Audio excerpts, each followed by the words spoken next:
Bem, no slide seguinte, vocês têm uma explicação da figura, que eu vou relacionar um pouquinho sobre a Covid e tal, então é importante que vocês leiam o slide 5, tá bom? Porque aqui eu fiz uma outra explicação para vocês, só que o slide 5 tá focando na Covid, dando um exemplo prático que a gente está vivendo hoje em dia. Analisando esses determinantes sociais em saúde, é que nos permite intervenções no sentido de ampliar as políticas públicas. Por exemplo, no momento que nós estamos vivendo, por que o governo teve que rastrear, entre aspas, as pessoas que precisavam desse auxílio emergencial? Porque ele não sabia. Algumas pessoas estão inscritas no CadÚnico, outras pessoas são beneficiárias do Bolsa Família, mas nós também temos as situações dos MEIs, que são os microempreendedores individuais, que tiveram que adentrar também essa questão do auxílio emergencial. Então, a partir desse rastreio, dessas questões de vulnerabilidade, é que são propostas as políticas públicas, é que o governo, o Estado em si, consegue intervir e diminuir as desigualdades sociais. Essa é a intenção, né?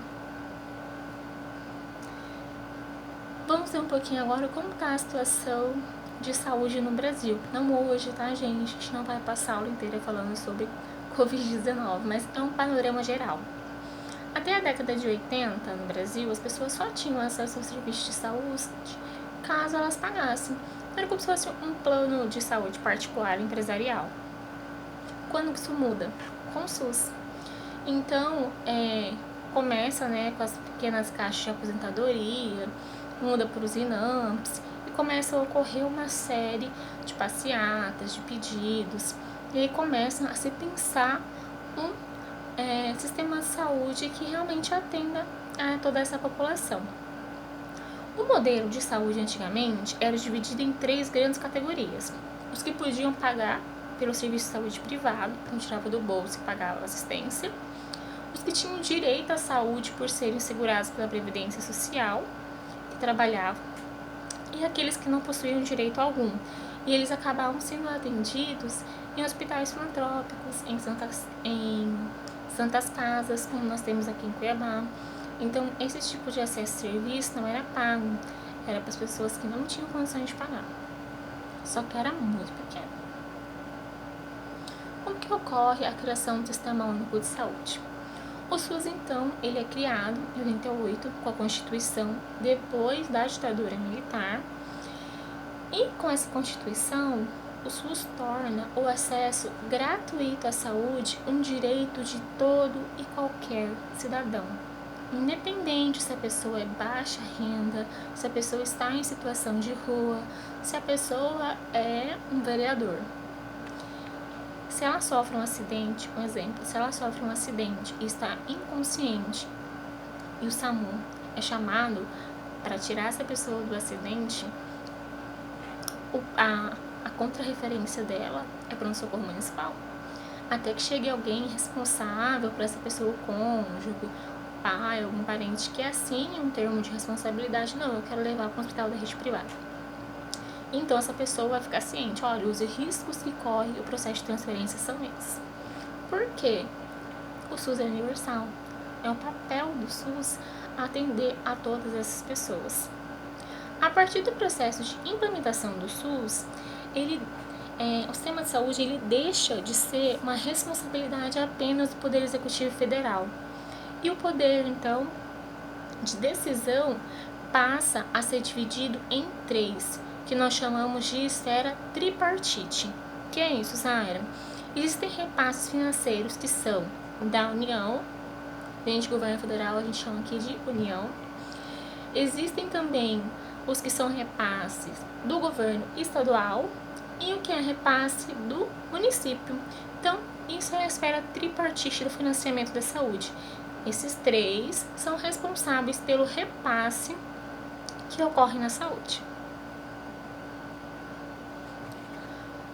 A partir do momento que o SUS é criado, ele precisa de uma lei de regulamentação, chamada de lei orgânica. Nós temos 2. A primeira é a 8.080/90, porque é o ano que ela foi criada. A 8.080 é a básica, que todo mundo tem que cair na cabecinha. Ela torna obrigatória a assistência de saúde sem ônus a qualquer cidadão. Ou seja, se você chegar no pronto-socorro, numa unidade básica de saúde, você tem que pagar R$10 de uma seringa, uma esparadrapo. Gente, denúncia na ouvidoria do SUS. Porque é vedado a cobrança. Da onde que vem o dinheiro do SUS? Dos impostos que nos é cobrado todo dia, em tudo que a gente consome. Então, na verdade, o que o governo faz? Devolve esses impostos que são recolhidos.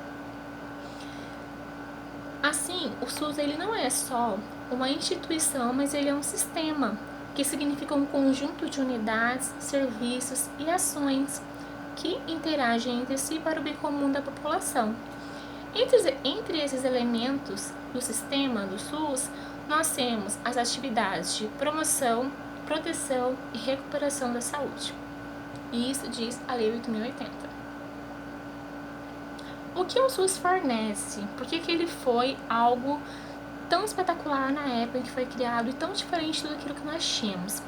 Por meio do SUS, todos os cidadãos têm o direito a consultas, exames, cirurgias e tratamentos em unidades de saúde vinculadas ao Sistema Único de Saúde. Essas unidades podem ser públicas, como, por exemplo, a unidade básica de saúde do seu bairro, pronto-socorro, uma UPA. Caso o SUS não tenha algum tipo de tratamento particular específico para essa pessoa, ela pode fazer como que a gente chama de um consórcio, né? Ele compra um serviço privado, por exemplo. Por isso que nós temos leitos dentro do Hospital Santa Rosa, nós temos leitos dentro do Hospital São Mateus. Por quê? Porque chega um momento em que a capacidade do município, do SUS, é pequena para atender a demanda. Então, existem leitos dentro dos hospitais privados que são destinados ao SUS. Mas não é assim. Não chega lá na Santa Rosa e fala, eu sou pobre, eu não tenho como pagar, vou me internar aqui. Isso não acontece, gente. Esse processo de transferência para um leito acontece via regulação, tem que ter um laudo assinado do médico, a justificativa da transferência. Então, não é livre demanda, tá? Isso tem uma forma correta de acontecer. Essas ações e serviços públicos de saúde, eles foram desenvolvidos de acordo com o artigo 148 da Constituição Federal. É lá que está todo esse processo de regulação do Sistema Único de Saúde. Então, olha que maravilha, nós temos um artigo inteiro dentro da Constituição que diz como o SUS deve transitar as suas ações e garantir o direito da população. O SUS tem os chamados princípios doutrinários. Como ele é destinado a todos os cidadãos, o seu financiamento ocorre através da contribuição de impostos, que eu já falei para vocês, e as três esferas dividem entre si essas despesas: União, Estado e Município. O SUS ele obedece aos seguintes princípios: a universalidade, a integralidade, a equidade, participação social, descentralização e hierarquização. São os 6 principais princípios doutrinários do SUS. Nós vamos ver agora cada um deles. O que são esses princípios? O primeiro princípio, a universalidade. O nome mesmo já dá uma ideia do que é, né? Atender a todos, sem restrição, oferecendo a atenção necessária sem qualquer custo. O SUS é universal, independe da cor, sexo, credo, classe social. Segundo princípio, a integralidade. Então, ele oferece a atenção necessária à população. Ele atende a população de forma integral, tendo ações de prevenção, promoção ou qualquer nível de complexidade. Por exemplo, eu posso estar sendo atendida numa UPA, ter o meu quadro de complicação ali e precisar de uma internação no pronto-socorro. Então, eu passei do nível secundário, que é uma UPA, para um nível terciário, que é um pronto-socorro ou um hospital particular, como já expliquei para vocês, que pode ocorrer caso não haja leito no pronto-socorro. Então, isso é integralidade. Então, todos os níveis de atenção nós temos, desde consultas de rotina até cirurgias de alta e média complexidade. O terceiro princípio é a equidade. que é disponibilizar recursos e serviços de justiça de acordo com a necessidade de cada um. O que é isso, gente? Dar maior atenção àqueles que necessitam, que são aquelas pessoas que não podem pagar. Existem tratamentos caríssimos que as pessoas precisam recorrer na justiça para receber.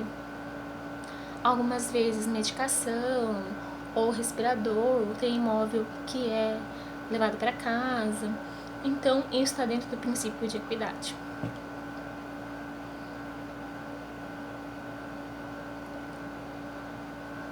Quarto princípio, então, é a participação social. Acho que já dá para dar uma ideia pelo nome também. Cada um de nós pode contribuir para o SUS, não sei se vocês sabem, mas a partir do processo de gestão, cada unidade básica de saúde, se no seu bairro tem uma unidade básica de saúde, lá um antigo postinho, essas unidades precisam de um conselho gestor. O que é isso? Esse conselho gestor leva as demandas para a Secretaria de Saúde e diz o que está precisando naquele bairro. Olha, nós precisamos disso, nós precisamos de mais enfermeiros, nós precisamos de mais dias de coleta de CCO, porque a população aumentou, precisamos de mais ACS porque tem uma microárea descoberta. Só que nem todas as unidades têm conselho gestor. Por quê, Zaira? O conselho gestor, gente, na verdade, era para ser composto exclusivamente por moradores do bairro. Mas adivinha só, ninguém quer assumir responsabilidade. Então, eu já vi muito conselho gestor, e quem faz parte do conselho gestor é um enfermeiro, que às vezes não mora no bairro, praticamente não mora, e as ACS, ou seja, elas estão ali todo dia. Mas, gente, não tem um morador que quer participar. Geralmente, essas reuniões de conselho gestor acontecem no sábado. Então, se no seu bairro tem uma unidade básica de saúde, vai lá e pergunta: tem conselho gestor? Tem como formar um conselho gestor? Como funciona? Se tem, pergunta: quando acontecem as reuniões que eu quero participar? É dever nosso. Muitas vezes a gente fala: porque o SUS não funciona, isso, aquilo. O SUS sou eu, o SUS é você. Nós temos essa participação social justamente para cobrar aquilo que falta. Próximo, que é a descentralização. O que é isso? É um processo de transferência da responsabilidade da gestão para os municípios. Então, há um processo de descentralização. Nem tudo é responsabilidade do Estado, nem da União. Existem cada nível de complexidade que é responsabilidade de cada um deles e também de ter o repasse. Por exemplo, a unidade básica de saúde é responsabilidade do município. O pronto-socorro é responsabilidade do município. Mas vou dar um exemplo para vocês. Nós temos aqui um grande hospital que atende não só Mato Grosso, mas atende muitas vezes pacientes de Rondônia, que é o Hospital de Câncer. Ele é responsabilidade do Estado. Claro que tem a ajuda de filantropia, doações, mas em si ele é responsabilidade do Estado. Então é daí que vem o repasse. E o nosso último conceito, princípio doutrinário, é a hierarquização, que ela é entendida como um conjunto articulado e contínuo das ações de serviço exigidas para cada nível de complexidade e contra-referência. Por exemplo, a unidade básica de saúde do seu bairro, ele serve para consultas de rotina, CCO, vacinação. Não tem como eu chegar numa unidade básica de saúde queimando de febre, vomitando. Para onde que eu vou nesse nível de complexidade? Para uma UPA. Da mesma forma que eu me acidentei, quebrei o pé e eu vou para a unidade básica? Não, pronto-socorro. Então, são esses níveis de complexidade. Qual é o seu quadro hoje de saúde? Para onde você deve ir? É o princípio de hierarquização. Lembra que eu falei que tinha outra lei que regulamentava o Sistema Único de Saúde? Nós falamos do 8.080 e agora nós vamos falar do 8.142. Qual a diferença entre elas? A 8.142 fala sobre a participação da comunidade na gestão do SUS e sobre as transferências dos recursos financeiros. Então, isso que eu expliquei para vocês. A esfera se torna tripartite. Então, os três têm essa responsabilidade de repasse e com a saúde da população, beleza? Não esqueçam, recadinho do último slide, essa aula também tem atividade. Consultem os outros materiais de vocês. Beijo Até a terceira aula.